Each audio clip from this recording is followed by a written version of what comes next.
So hello guys, welcome to my new vlog.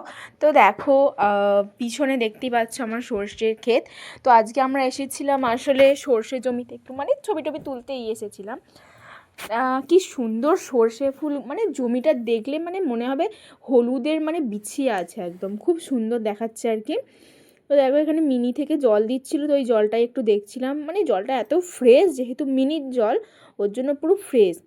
আর আমার তো বারবার ওই সর্ষে ফুলের ওই দূরের দিকেই তাকিয়ে থাকতে ইচ্ছা করছিল, এত সুন্দর লাগছিল। আর সূর্যটা যখন ওই সর্ষে ফুলে পড়ছিল তখন কি সুন্দর লাগছিল।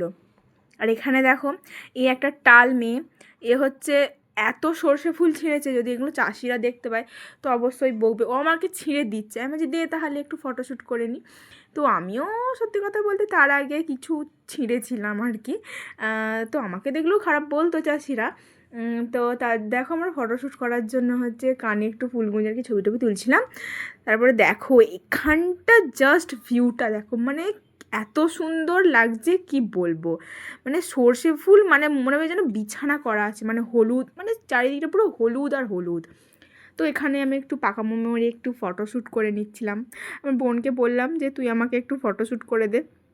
তো ও দেখো আমাকে এখানে একটু ফটোশ্যুট করে দিচ্ছিল। ওকে বলবো এক, ও করবে এক, ভিডিওটা যে কতবার নিতে হয়েছে তার নেই ঠিক। তো দেখো যেই দাদুটার জমিতে আমরা ফটো তুলতেছিলাম, তো দেখো একদিকে আলু গাছ দিয়েছে আর একদিকে হচ্ছে সর্ষে জমি, মধ্যিখানে অনেক সবজি দিয়েছে, মূলোর গাছ, তারপরে বেতের শাক হয়েছিল মধ্যিখানটায়, তারপরে এধারে পালং শাক, আরও মটরশুঁটি, আরও অনেক কিছুই সবজি দিয়েছিল। দেখো তারপর আমরা মাঠ দিয়ে চলে গেলাম রাস্তায়। আর এখানে যেহেতু এখান দিয়ে মিনির পাইপ লাইন গেছে, তার জন্য রাস্তাটা এরকম ভাঙাভুঙি দেখাচ্ছে, তাই জন্য ওখানটা গর্ত হয়ে গেছে আর কি। তো দেখো ওই মাঠের আলটা দিয়ে আমরা সোজা এলাম রাস্তাটায়। তো আমরা এই রাস্তাটা দিয়ে এখন বাড়ি যাব। আর যেতে যেতে দেখো আর একটা দাদুদের বাড়ির বাগানে বাগান করেছে আর কি তারা, ফুলকপি, বাঁধাকপি, মূলো শাক, তারপরে বেতে শাক, সব কিছুই এখানে পেয়ে যাবে। তারপরে আমি ভাবছিলাম যে এগুলো কি ফুলকপি, এখনও তো ফুলকপিই হয়নি আর এদিকে পাতা বেরিয়ে আছে। তারপর দেখছি না, এগুলো ব্রোকলি।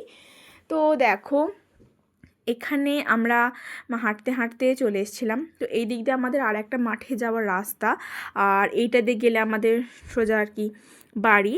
তো এইখান দিয়ে তো আর যেহেতু মাঠ থেকে ঘুরে এসেছি, ওই জন্য আর মাঠে যেতে ইচ্ছা করে। আর এখানে দেখো একটা ঠাকুমা বলছে তোরা এখন এলি পুরো ফ্রিতে পাউডার পেয়ে যাবি।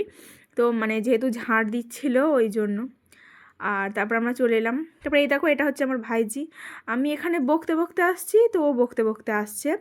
ও বলছিল যে যার জমি থেকে ফুল চুরি করেছিস দেখবি ও ঠিক তোকে দেখে আর ধরে মারবে। আমি বলছি ও থোড়ি জানতে পারবে যে আমরা ফুল তুলেছি তার জমি থেকে। তো এখানে অনেক কিছুই বলছিল, তো সেগুলো যাই হোক ডিলিট করা হয়ে গেছে। ওর কথা শুনলে হেসে হেসে মরে যাবে। ও এখানে বলছিল যে যার জমি থেকে ফুল তুলেছি সে দেখবি তোর বাড়িতে এসে এক লাথি মেরে দিয়ে যাবে। আমি বলছি ওরকম কিছুই হবে না। তো চলো টাটা।